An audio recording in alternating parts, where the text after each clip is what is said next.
there are two significant developments worth noting. First, at the ASEAN +3 finance ministers and central bank governors meeting, the Chinese yuan was designated as a financing currency. Second, currencies across the Asia-Pacific region have collectively strengthened. These two events are far from isolated. In fact, they are deeply interconnected. The first event can even be seen as a preemptive measure to address the risks lurking behind the second. Why do I say this? The second development is no coincidence. It is a clear signal that the United States has launched a currency war. Realizing that it is increasingly difficult to win the tariff war, the US is now resorting to currency warfare, aiming to undermine the financial systems of Asian countries, deliberately creating chaos and triggering financial turmoil. The ultimate goal is to attract capital fleeing from Asia to breathe new life into its struggling economy. At this crucial historical juncture, the yuan has been propelled to a leading position by many Asian countries. The process of Asian regional economic integration is set to accelerate, with the yuan serving as the regional currency, directly challenging the US dollar. Let's start with the first event. The ASEAN +3 meeting was held on May 4th. It's quite intriguing that 13 Asian countries chose Italy as the venue for their conference, but we won't delve into that for now. On the surface, the meeting discussed global and regional macroeconomic situations and regional financial and economic cooperation. However, its most significant achievement lies in a major stride forward for the internationalization of the yuan. The joint statement of the meeting clearly stated that the intensification of trade protectionism has become a heavy burden on global trade, leading to economic fragmentation. This statement is a direct reference to the tariff policies of the Trump administration in the United States. It expressed concerns about the tariff war initiated by the Trump administration on April 2nd, which has disrupted global multilateral free trade and plunged the global trading system into chaos.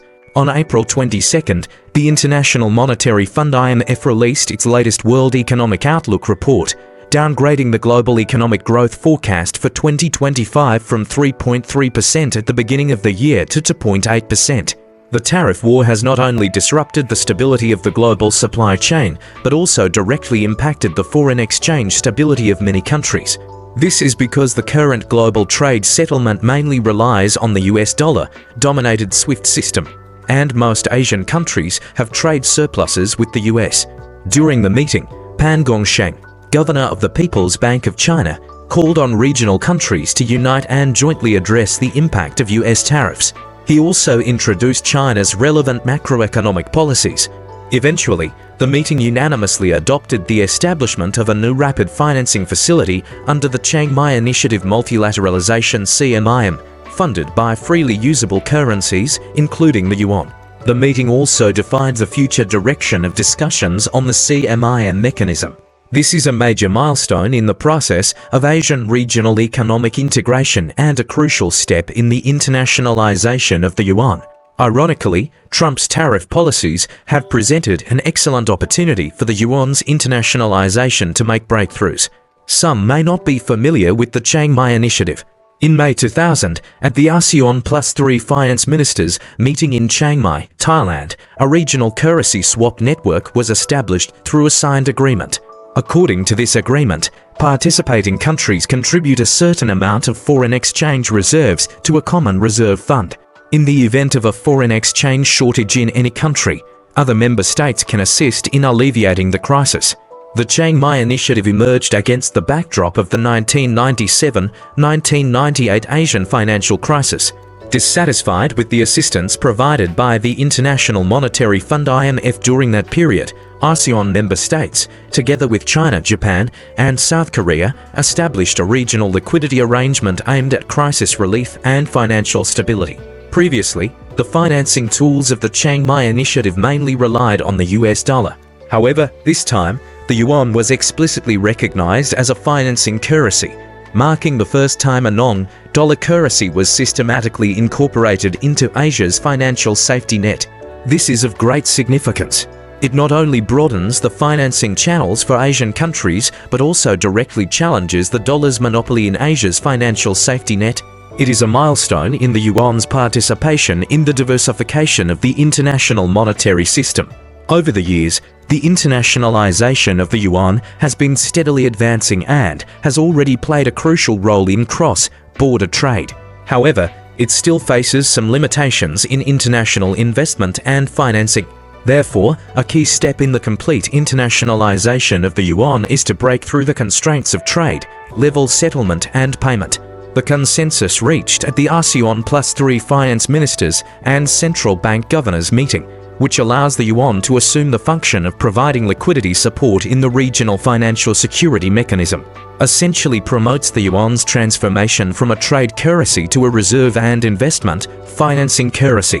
When the meeting referred to the yuan as a financing currency, it was, in fact, according it the status of a reserve currency, albeit in a more euphemistic manner to avoid directly provoking the US dollar. This is a matter of political rhetoric.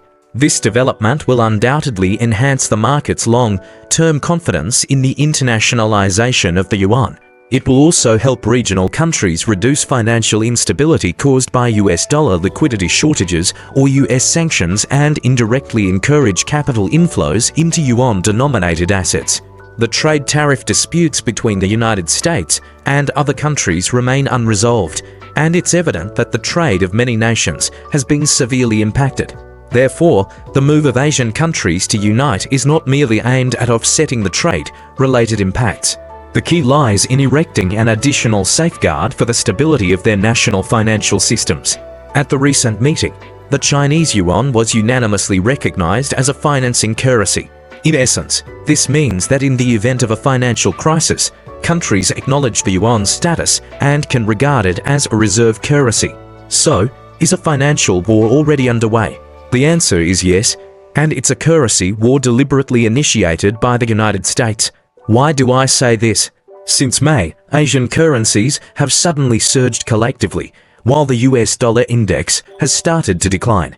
The weakening of the US dollar index is highly unusual. Over the past few days, there have been no significant fluctuations in tariffs and trade, and the prospects for Sino-US trade negotiations have even improved.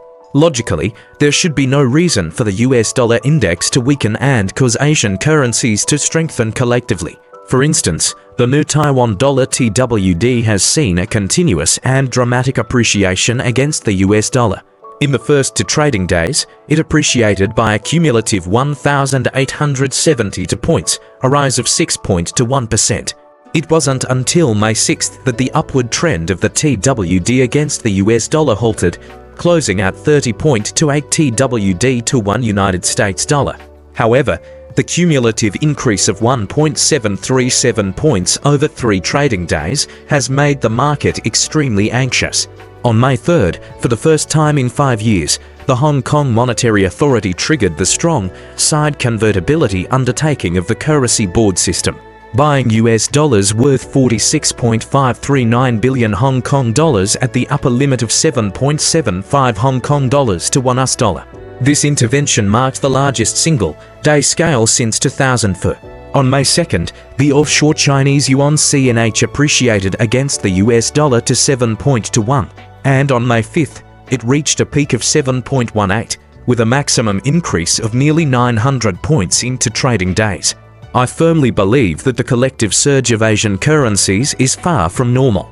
It's important to note that the United States has trade deficits with almost all Asian countries. Given the deadlock in the tariff war, the likelihood of the US using currency warfare to sell the capital markets of these countries is extremely high. The Americans are masters of financial games. Let's not forget that the current US Treasury Secretary, once worked alongside the financial magnate George Soros. It was Soros who spearheaded the Asian financial crisis back then. When a region's or country's currency experiences an abnormal and sudden surge, it clearly indicates a massive influx of international capital, and the coordinated nature of this movement suggests a premeditated attack. A rapid currency appreciation is no blessing. It can severely undermine export trade and fuel a frenzy in the capital market. If this exuberance is suddenly sold, the consequences could be catastrophic. In the past, the sudden withdrawal of a large amount of US dollar-denominated capital from the overheated Asian markets triggered the Asian financial crisis. Hong Kong was able to withstand the US assault only with the support of the Chinese central government, while other Southeast Asian countries were left in ruins. Therefore, this unexpected exchange rate battle has not only put the global foreign exchange market on edge but also brought the spotlight to a crucial question: can Asian countries and regions successfully weather this storm against international short sellers? Previously, the reserve currency for Asian countries and regions was mainly the US dollar. Now, the yuan can be used as a funding currency for investment and financing. In other words, the yuan has already been recognized as a reserve currency. In case of a liquidity crunch, the yuan can be used to plug the gap, preventing financial market turbulence in these countries. Although the trade war has seemed calm on the surface in the past few days, careful observation reveals that turbulent undercurrents are already at play. The United States is unlikely to give up so easily. Since it's failing in the trade war, it's bound to launch a currency war. This financial battle essentially boils down to a showdown between the yuan and the US dollar. Pay attention to this news. According to the State Council Information Office on May 6th, a press conference will be held at 9 a.m. on May 7th. Officials from the People's Bank of China, the National Financial Regulatory Administration, and the China Securities Regulatory Commission will introduce a package of financial policies aimed at stabilizing the market and expectations and answer reporters' questions. This is clearly a preemptive measure to prepare the market, aiming to prevent overheating and loss of confidence. The goal is to stabilize market expectations, enhance market resilience, and avoid drastic fluctuations. Until clearer signals emerge, I don't expect significant movements in China's share market. It's not that a bull market is out of the question, but rather that during the upward trend of a potential bull market, suddenly we are facing a tariff war, and there is also a visible currency war. This process is bound to be full of twists and turns. Therefore, whether you are directly involved or not, you should remain calm. Short-term fluctuations are of little significance.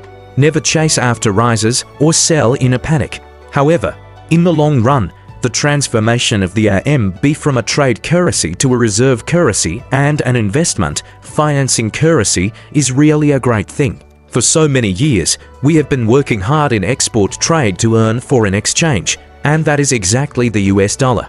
If in the future, the RMB can achieve the same reserve currency status as the US dollar, the country's financial system will definitely be more stable, and RMB-denominated assets will also appreciate significantly. The economies of ASEAN, China, Japan, and South Korea account for nearly 30% of the global GDP, and their trade volume is close to 1/3 of the world's total. If the RMB is used as a financing tool in this region, it will surely greatly enhance the acceptance of the RMB by various countries. Therefore, the current layout in Asia is a crucial step towards the internationalization of the RMB. To be honest, without Trump's actions, Asian countries would not have come together so quickly. After all, for everyone, having enough to eat and surviving is the most practical thing. Even Japan, an ally of the United States, has not gained any benefits in this tariff negotiation. On May 3rd, Japanese Prime Minister Ishibashi Shigeru expressed his regret over the 25% tariff imposed by the United States on key auto parts that day. He also said that Japan will continue to demand that the United States re-examine the relevant tariff measures. Ishibashi Shigeru said this because the United States has not exempted Japan from the reciprocal tariffs. Japan's auto industry is a pillar industry and simply cannot bear such a high tariff rate imposed by the United States. Ishibashi Shigeru told the media that there are differences in the positions between Japan and the United States, and no consensus has been reached yet. He even threatened to sell US bonds. The United States originally wanted to use Japan as a successful example for the negotiation, but now the negotiation has broken down. According to the plan, Vietnam will have a second-round negotiation with the United States on May 7th. I don't think it will be easy to reach an agreement, because China has warned the world not to reach any deals at the expense of China's interests. After that, Vietnam has clearly stated that when conducting tariff negotiations with the United States, it will not allow any negative impact on the relations between China and Vietnam. South Korea is even more interesting. It claims that due to the chaotic situation at home, it will postpone the negotiation with the United States until July. This is obviously a tactic to wait and see until the situation becomes clearer in July. Since there is a reason to postpone now, of course, it is not in a hurry. As for Europe, although it has not explicitly stated its position, it has clearly shown that it will confront the United States. Therefore, if Trump wants to see the results of the tariff war within 3 months, he will surely use military and financial means. However, at this historical moment, it is a golden opportunity for the integration of the Asian economy. In this region, only the RMB as a trade currency, a reserve currency, and an investment financing currency can best meet the consensus of all. This is because China has the world's largest trade and industrial systems. Now China has established a digital RMB payment system, which is already being used in the Middle East and will be expanded to important Southeast Asian countries such as Singapore, Vietnam, and Malaysia in the future. I think Japan and South Korea will have to accept it sooner or later. The logic is simple. Since the RMB can be used as an investment financing currency, there is no reason for Japan and South Korea not to accept digital RMB as a settlement and payment currency for trade. Moreover, the RMB cross-border settlement system is more efficient and has a lower cost than SWIFT.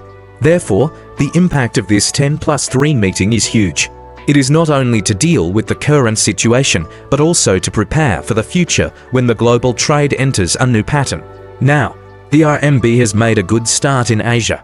Whether it is the status of an international trade settlement currency or the status of a reserve currency and an investment financing currency, I'm sure more and more countries will be interested. However, I must emphasize that although the internationalization of the RMB is very important, it doesn't mean that the process will be rushed. Precisely because internationalization is so important, it needs to be advanced gradually. Otherwise, if there is a large amount of RMB in the offshore market, it would be equivalent to creating a powerful opponent for our central bank. Therefore, while gradually building a sound financial system, we must promote the internationalization of the RMB bit by bit. This process is not as simple as we might think. So, the RMB is unlikely to appreciate too quickly or depreciate excessively in the short term.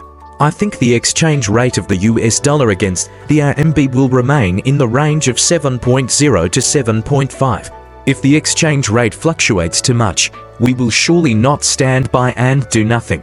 I estimate that there will be a short-term result in the Sino-US tariff war in July. Before that, the situation will not be easy. The United States is currently fighting while shouting for peace talks and trying to force the other side to negotiate by creating geopolitical conflicts and tensions. Now, the clouds of financial war have gathered. So, don't believe a single punctuation mark of what Trump says. On May 7th, China stated that it is willing to meet with the United States in Switzerland. This is a last resort decision. The United States has been desperately releasing the message that it is willing to talk and reduce tariffs. If China continues to delay the negotiation, the pressure from both home and abroad will be too great. But don't expect too much from the negotiation results. It is very difficult for Sino-US relations to return to the state before April 2nd. There are many reasons for this. One of the important reasons is that Trump is too fickle and the team he has assembled is also unstable. Negotiating with such an opponent is full of high uncertainty. So, don't have any illusions. Let's wait and see for another 2 months. Only when Trump yields will the situation become truly clear.